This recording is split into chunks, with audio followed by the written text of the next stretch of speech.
The bad ones will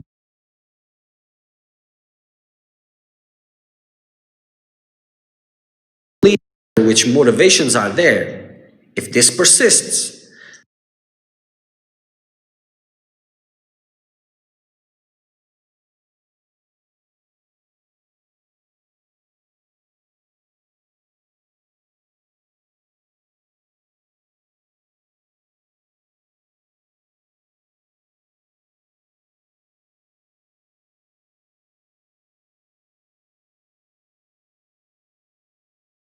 the bad ones will leave.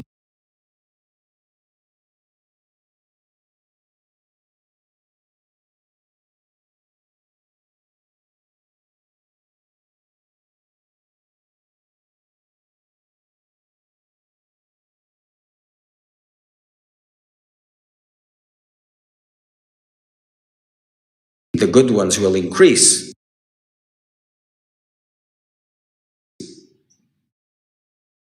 It will happen on its own.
So good morning everyone, welcome to Satsang. Let's make some silence first.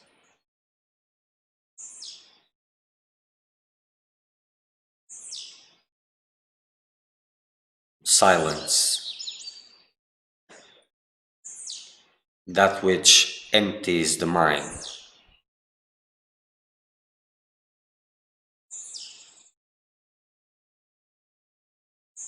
That which obliterates beliefs, opinions, attitudes, purposes.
So emptying yourself from your beliefs, your thoughts,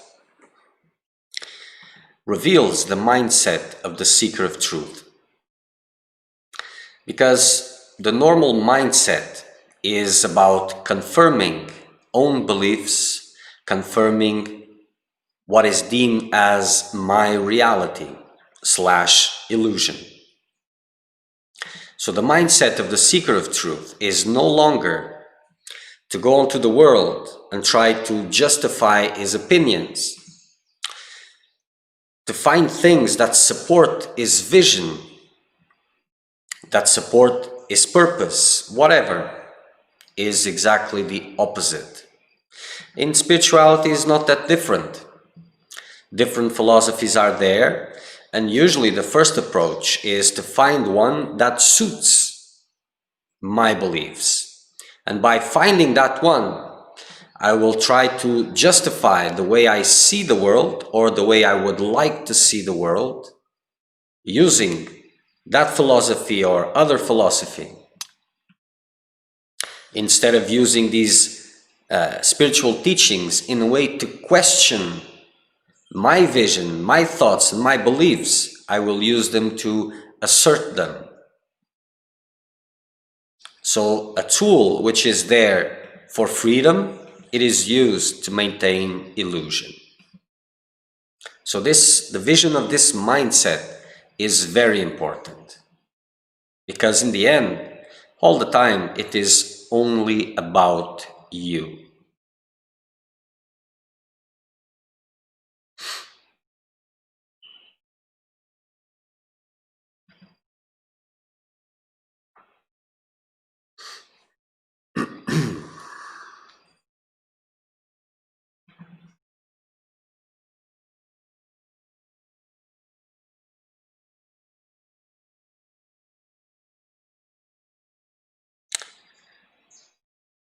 My friend, I will answer your questions now.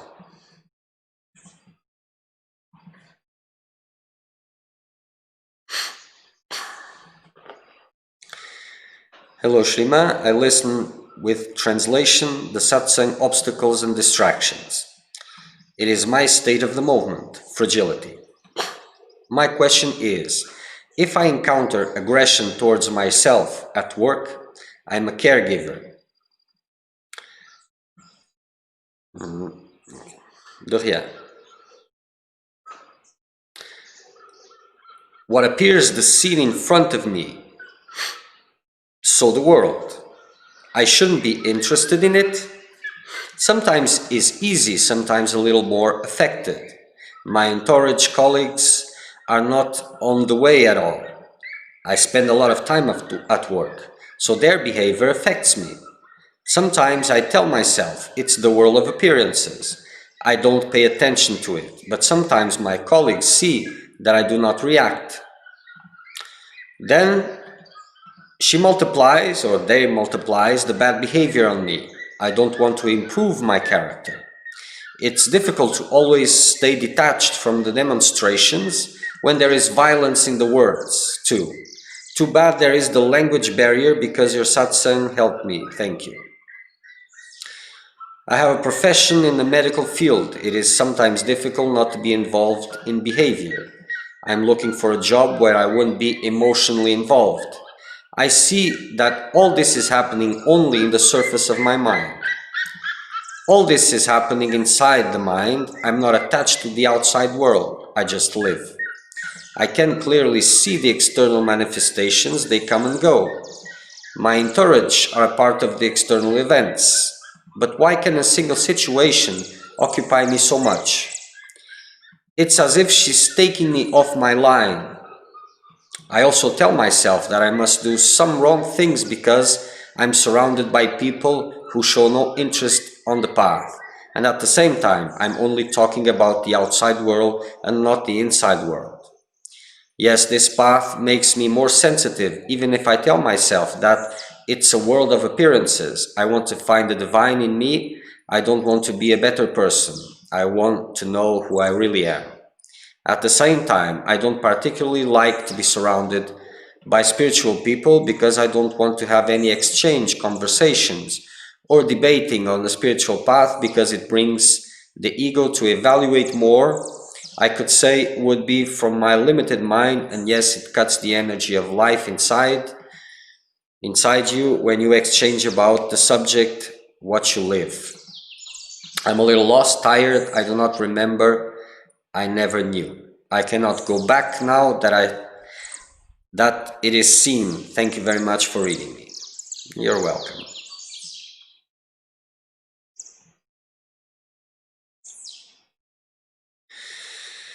And yes, these spiritual exchanges, whatever that means, it is very detrimental because there's a lot of exchanges of own's confusion. And at the same time, these experiences, they are very important and they carry divine spiritual energy. And by talking about them, this energy gets lost. And there's not really anything to talk about. If there is guidance present, or if you have a master, that's where you take these things, but no one else. Because it doesn't matter how well-intended, and that's a rare thing, a seeker is, he will not be able to understand and respect fully your experiences and what you're living. It is natural.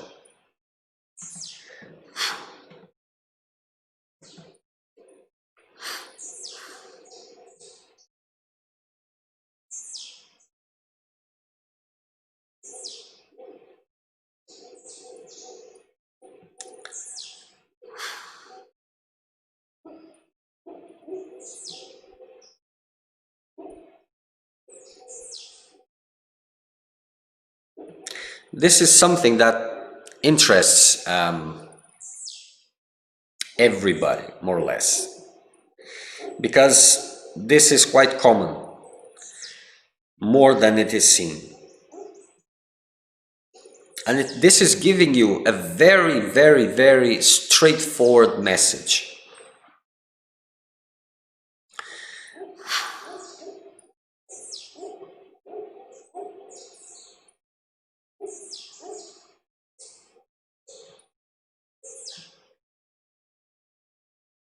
So the big question is, what are you doing there? So if you have the vision of all this is external, has nothing to do with the quest, it is all appearances, what are you doing there? This is the question. Because are you in the quest for freedom? Because this is very important. What are you doing there? It seems like what the hell is he asking?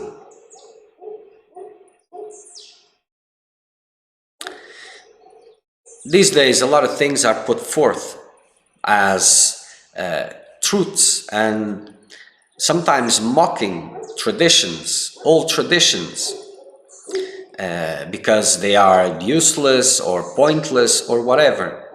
But they are not actually. You see, to go to the roots of it all, you have to go to the roots of it all, not just in certain circumstances. What is keeping you there? First, lack of guidance. Second, dependency of worldly structures. There's always dependency, more or less, but you have to go to the roots of it, you have to go beyond it. And if you're a seeker of truth and you're trying to cut through the last barriers, you have to go all the way through. And all the way through means that you cannot just entertain certain circumstances because it is justifiable and neglect what's in front of you. Because you are exposed to those situations and they are telling you that, yes, you have seen certain things, you have experienced certain things, there is maturity, but it reaches only a level, it doesn't go beyond that. because the bases of your delusion are still untouched.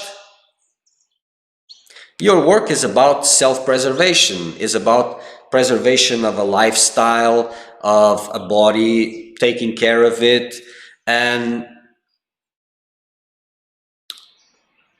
this is preserving your own illusion. And as this is there, it is impossible for you to make the best with what you have.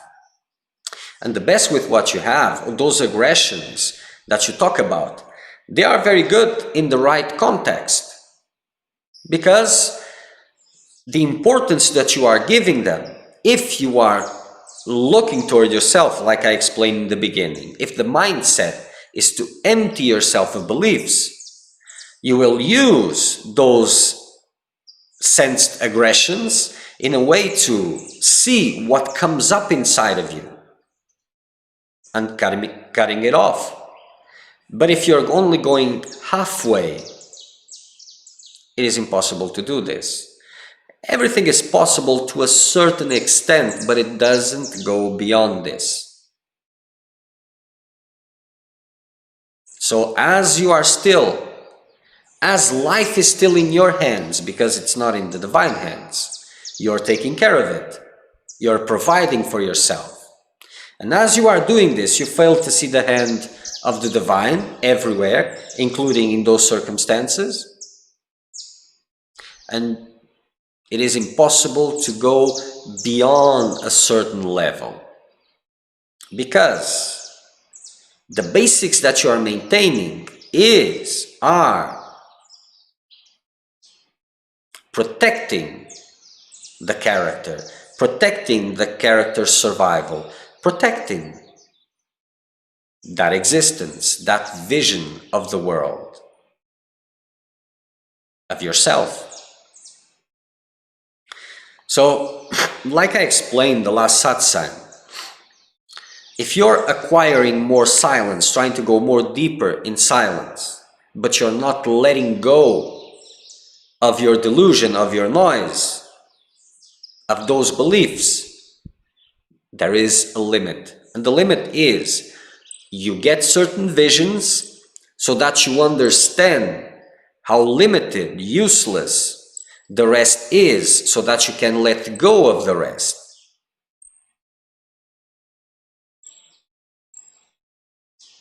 That is why these visions are there, these experiences, that maturity. And it has to be put into practice. And only by putting it to practice, the right circumstances will arise to help you to cut the rest. So, if you see, from the spiritual point of view, the way you have been presenting yourself, there is substantial maturity, yes, but at the level of the character, this letting go part has to go beyond. Is that an environment where you spend most of the time suitable for you to focus completely? Is there guidance there? Because those are the circumstances you are investing in. And those difficulties here that you are presenting, that I will go one by one. But those difficulties, are they really the obstacle? Probably not in the sense that most are interpreting what I'm referring to an obstacle. The question is, being there, is it really suitable? But okay, now you're looking for a job that doesn't get you emotionally involved. But why are you emotionally involved? Because you are tied. There's a whole net below your feet that you are not seeing. You are tied. And the circumstances you are feeding, and this change that you're looking for will not change anything. Not at that level. For beginners, good. But with what you've seen already, you have to go beyond that. Or not.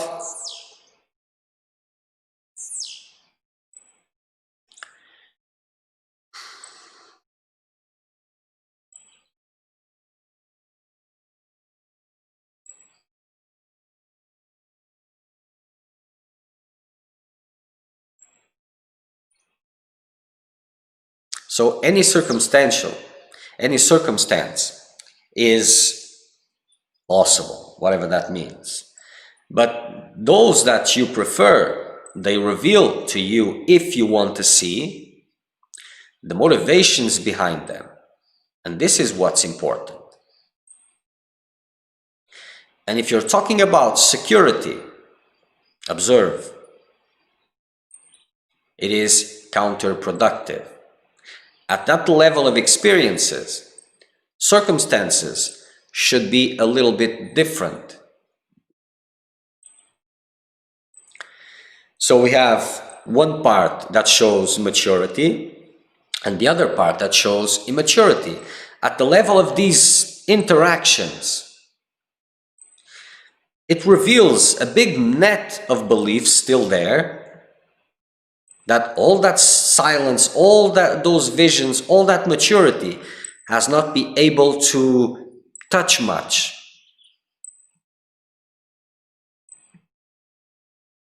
Because the efforts, because the direction is still tainted by security, by protection of illusion.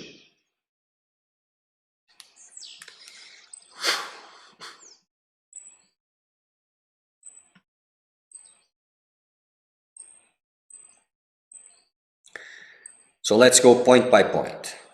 Okay, you said, so yes, my guidance tells me to go beyond that. Of course.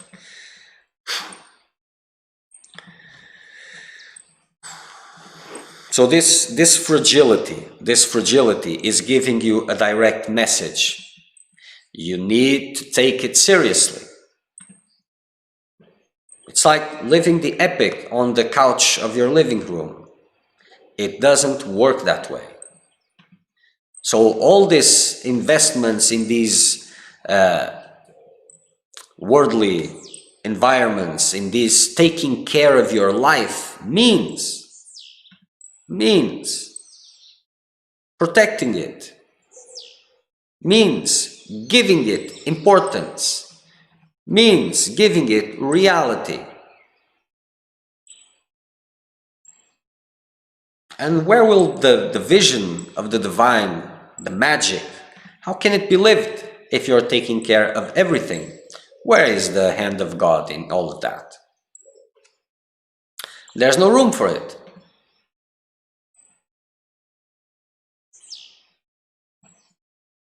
So if you have to live, you will live. If that body has to die, it will die. So why are you so worried about that? Sacrificing your precious time.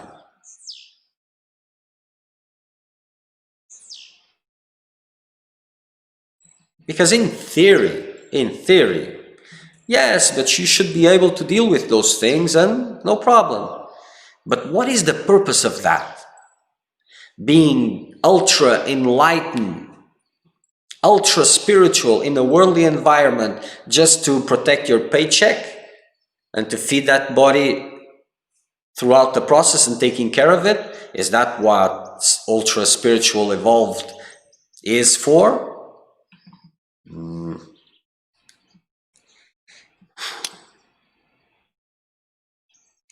Behind? Go behind. Beyond. You mean beyond, probably. But I need to see it and see it. Yes, you need to see it. And in these circumstances, you are making everything at your reach so that you will not be able to see it.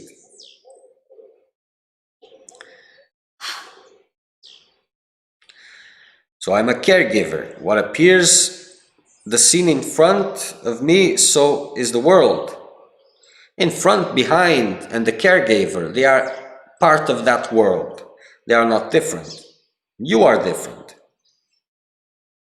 But how will you will be able to see it? Identification with the character, with the world. You cannot separate the character from the environment. It's like in a dream. You're in a dream, there's a body there, which you say it is your body. There are circumstances,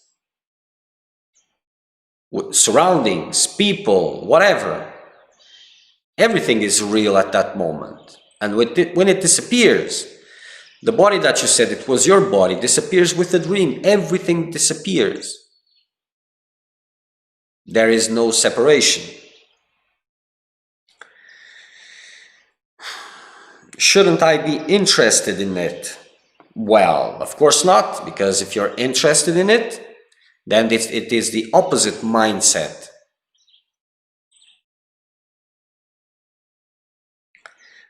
Because the mindset is cut interests with the world so that your attention can turn to itself completely and at the source of illusion. Unleash the knots of ignorance by not complying, by not following, by not asserting, just remaining. Just remaining. No matter how many fears arises, you will just remain. But if you're far away from this point, how will you be able to do that? Simple, you won't.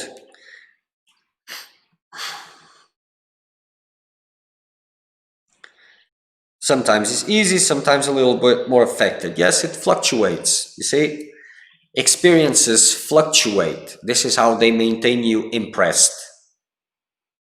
This is the way. So sometimes it is more difficult. Sometimes it's almost impossible. It's like there's a little button that you turn, and it increases intensity of the experience or decreases it, and it's not in your hands. You're being played.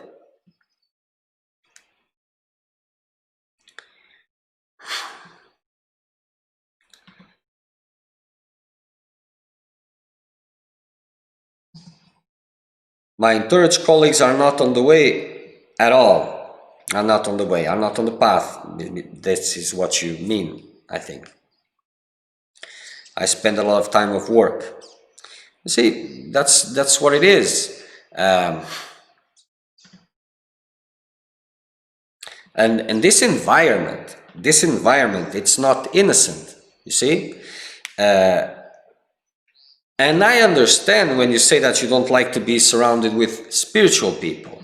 But real spiritual people don't go about and chat about all these things, blah, blah, blah, blah, blah, making constant noise to each other. They protect the other's silence.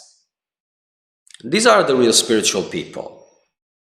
They protect their own silence and they protect themselves from other silence. And they protect the other silence also. These are the spiritual people. And in this environment, when you are in a spiritual environment, the energies are different, the people are different, their mindsets are different, their sanskars are different, everything is different. When you are with worldly people, it is worldly sanskars, worldly mind thoughts. Sometimes it's not worse, sometimes it isn't. But usually it is. And if you're spending all that time in one place, in those circumstances, well, that is a big message towards what are you really giving importance to. And these are fundamentals. These are the fundamentals. At a certain level, for example, some time ago when you were less mature, when you had less experiences, it was more simple to make those things work perfectly, work nice. It was more simple to put it together. But as maturity increases, it becomes more difficult because things become visible. They were visible before, but they didn't bother that much.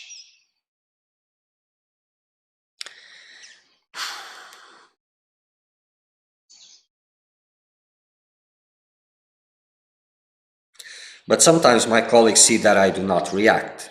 Yes. Then they multiply the bad behavior on me. First, these ideas of bad behavior, this has a lot to be seen here. But that's for you to see. But yes, the world reacts like this. If you're not giving it attention, but it's still affecting you, it just tunes up the intensity, increases the intensity, and you will fall down eventually because you haven't gone beyond it, deeper enough. You're dependent on those structures. And as you are dependent on those structures, it's a big package, and everything is on that package.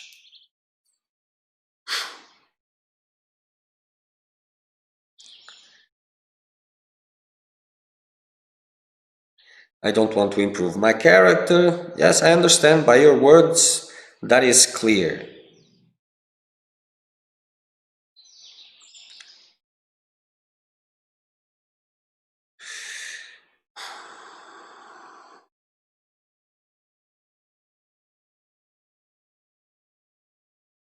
All this is happening inside the mind. I'm not attached to the outside world.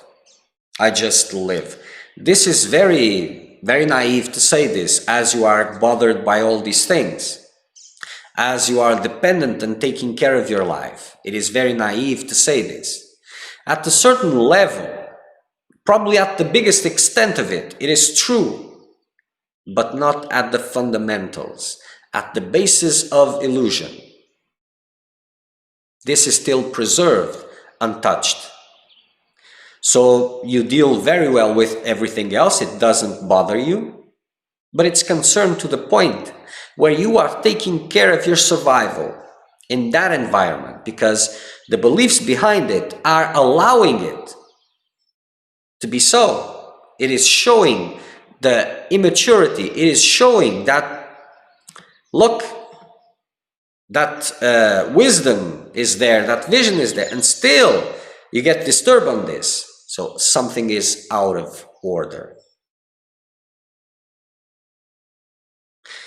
The sages in the old days in India, they would wander about, letting go of everything, families, to be with their masters or just to roam around depending on what the master would tell them.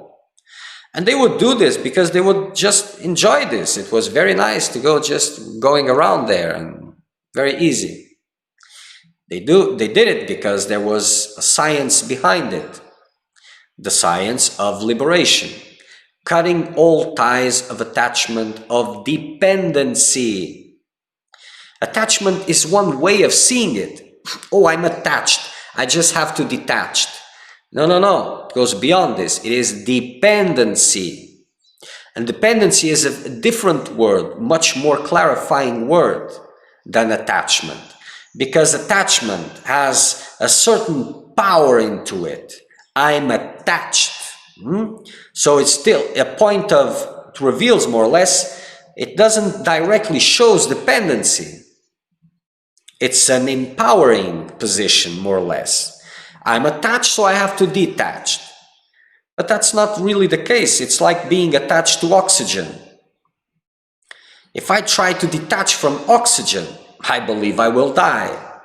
Fear arises, and dependency is seen clearly.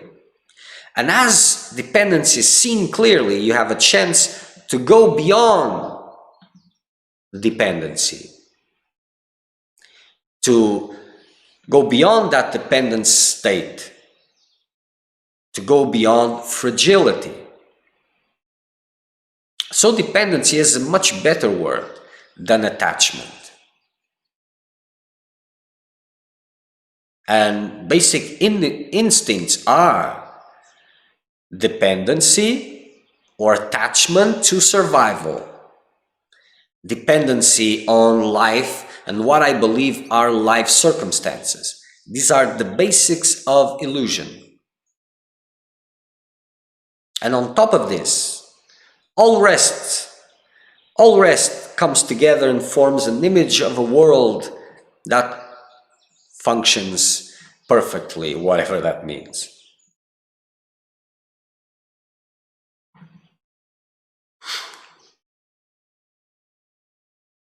So circumstances that allow the deepest dependencies, the deepest fragilities to get exposed, they are the best ones.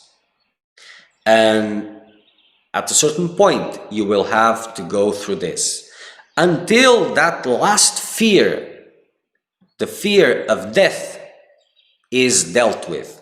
Because, look, you say, oh, but this is the outside world, and I know these are not just empty words. The majority, they are just empty words. In your case, this is not empty, but despite of not being empty words, you're still affected by all these things that you already know, not just as a concept. So this is not enough. And why is this not enough? Because you're protecting your own illusion. You're not living according to what you already know.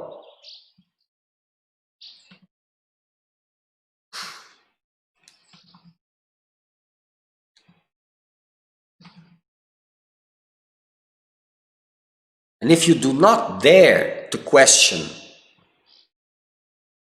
those dependencies, and the mind will continue to mature and mature and mature, and nothing.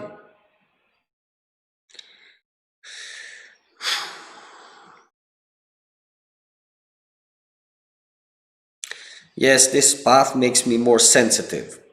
And those people that are not sensitive, what does this mean? It means their mind is very gross in nature because of surroundings, because of a lot of things.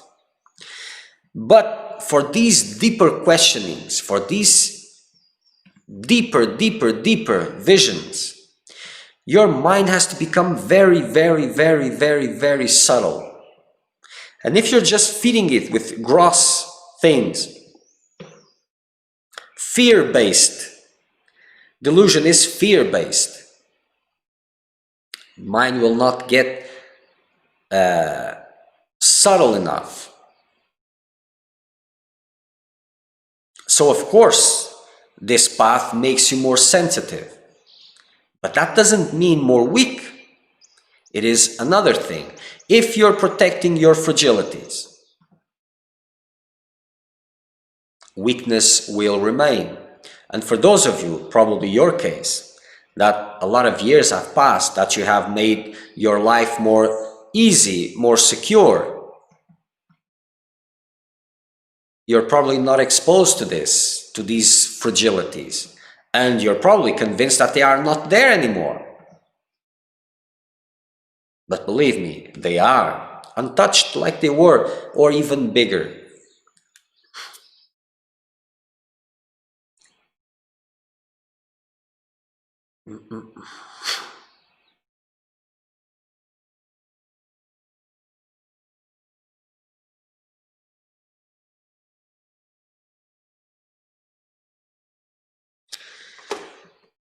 So, sages throughout time would question everything. So, all these abandoning everything which is worldly, surrendering to the will of God, putting myself in the hands of God, let Him take care of my life. This all has a science behind of it. And the science is, apart from the vision and the living of the divine magic, the divine romance, it is also to cut all these deep dependencies, these deep-seated beliefs that if I don't take care of things, if I don't control, then things go wrong. And at the basic, it is protecting one's illusion.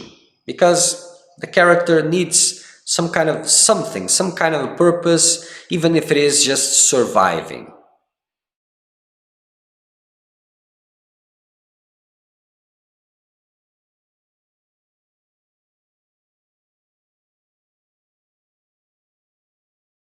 So the thing is, roaming around with wisdom, in wisdom, reflecting on these deeper subjects, on being dedicated more or less to this quest of freedom, saying, oh, this is the intent of my life.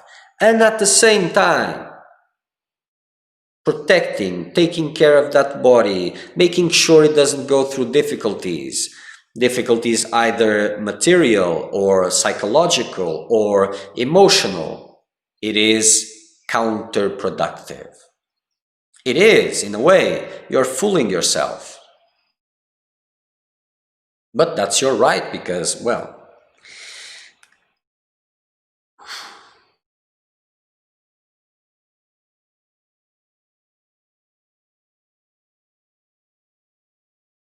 so don't be fearful of spiritual people for two reasons. The first, I already said, they do not disturb your silence. And for another reason, they are so rare to find that you will not be disturbed that easily.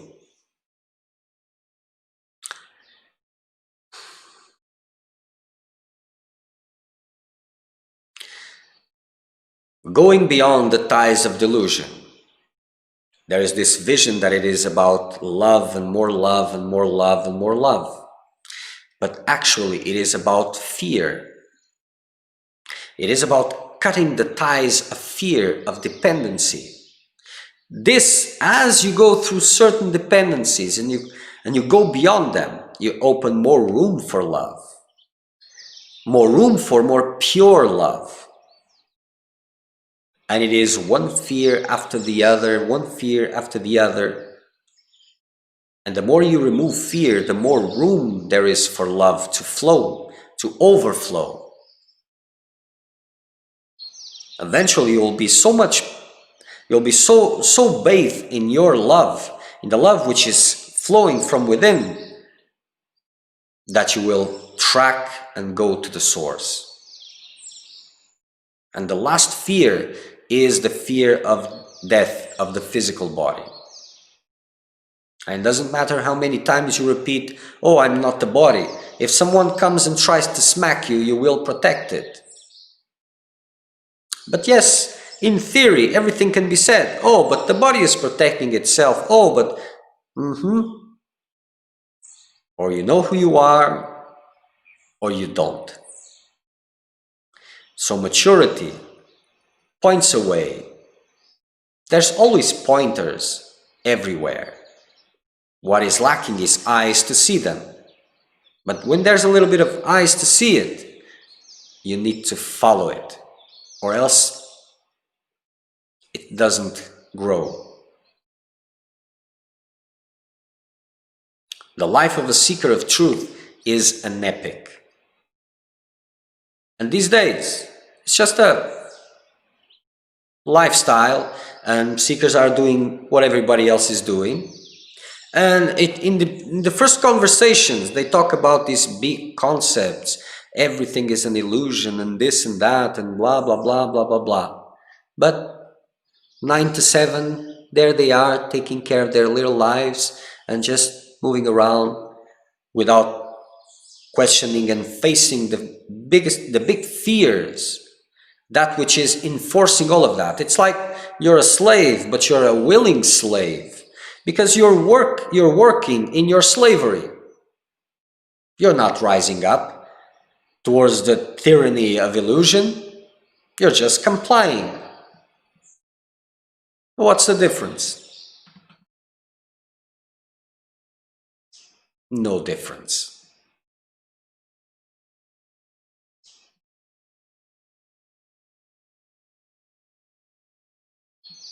Remember, a seeker of truth is a lion, or a lion to be, not a cat. So all these fears are the dependencies.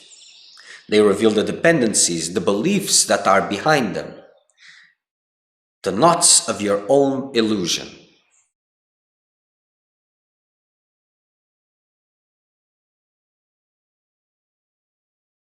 So these knots will have to disappear, but they will not be able to dissolve as you continue to feed them constantly.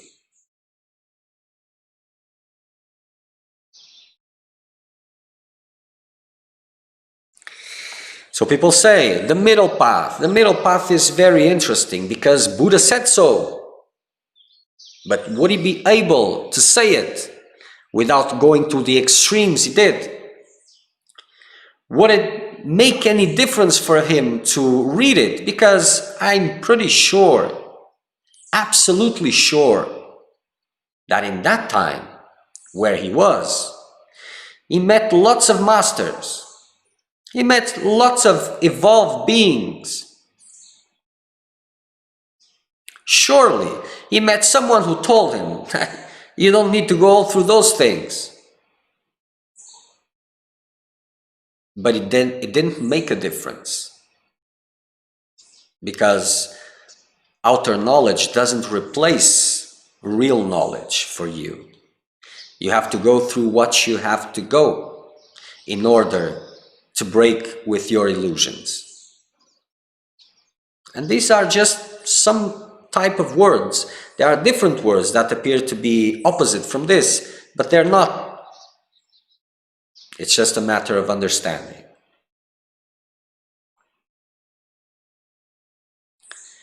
And the middle ground for one is not the same as the other, and you can never know what is the middle path if you don't know what are your extremes. And these conversations just arise, masqueraded of wisdom, just to protect ignorance. So those who are shouting around say, oh, but this is the right path, this is the right path. It's just protectionism.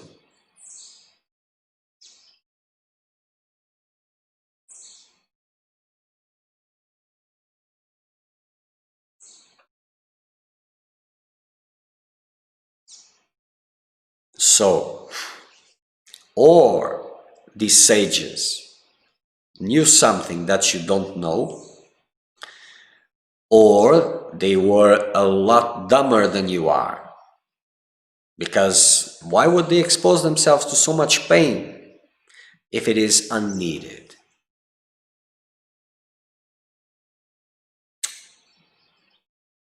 Only those who have gone through those barriers know what it means. But like I said, directions are always present. What is missing are the eyes to see it. When you will want to see it, you will see it.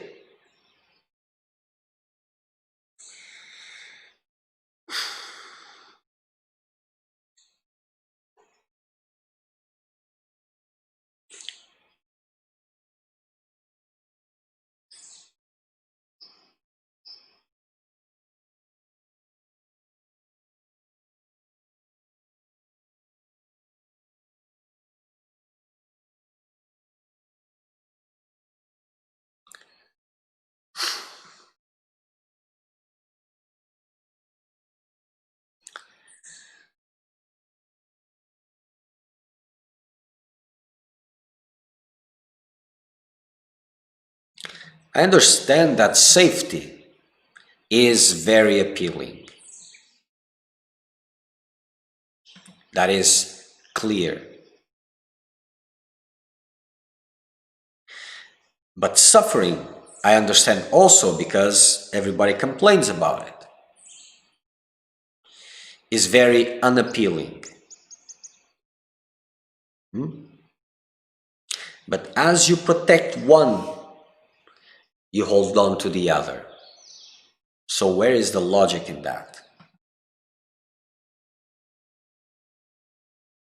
Is it better to be inside of a big castle with a lot of guards around it, protected by the ultimate security systems, weaponry, and all of that?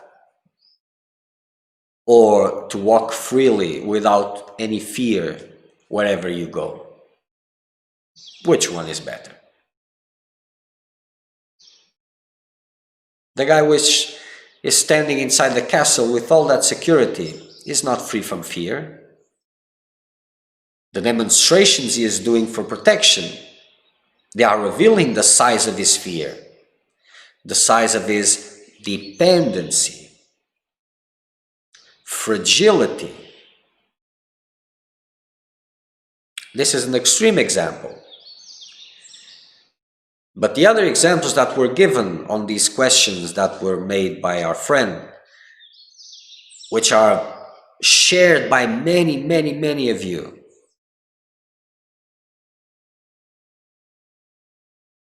these things are still there.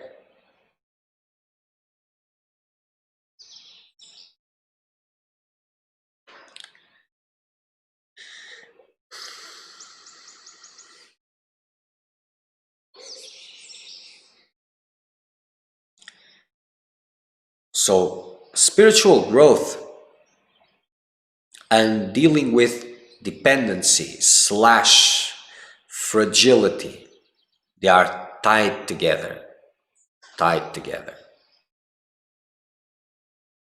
Fragility justifies fear. Fear justifies a lot of other things.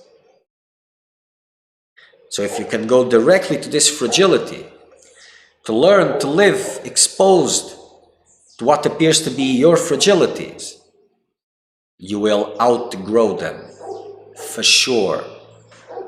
Without this mindset of, I want this to pass quickly, I don't like this, I don't want to be in this situation, then you will outgrow them. You will see that they are not what they are telling you that they are.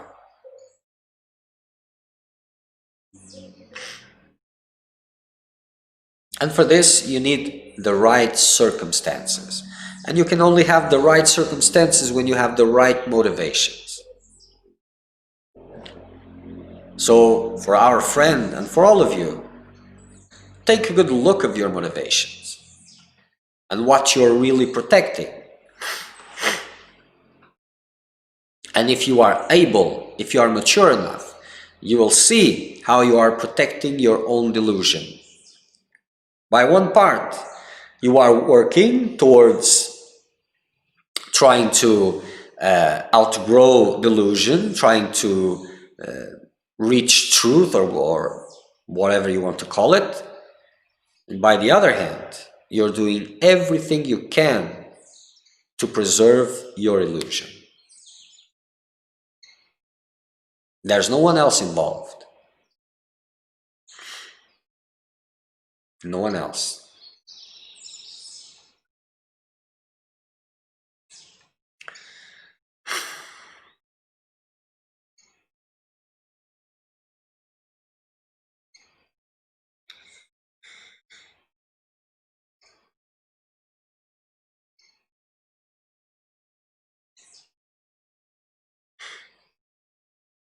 Okay. So if there's no more questions, then it's all for today.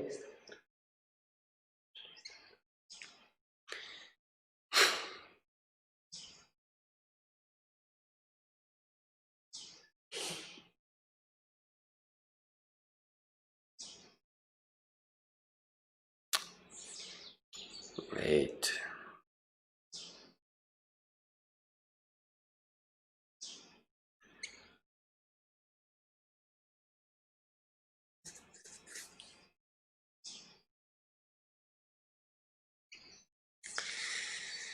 Merci infiniment. De rien, mon ami, de rien. Okay, so next satsang will be Saturday, 9 a.m. UTC -3 Brazilian time. Till then, make the best use of your time.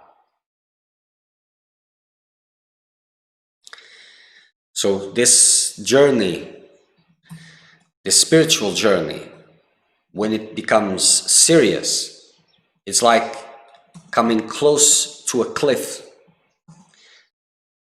A very huge cliff with a very deep downfall. And as it becomes serious, you will understand that you need to jump through the cliff. No parachutes. And in that struggle, it's like being in that cliff again and again and again and again, and jumping without any parachutes, until it becomes natural.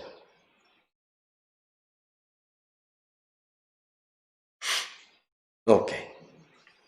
So till Saturday, make the best use of your time, whatever that means.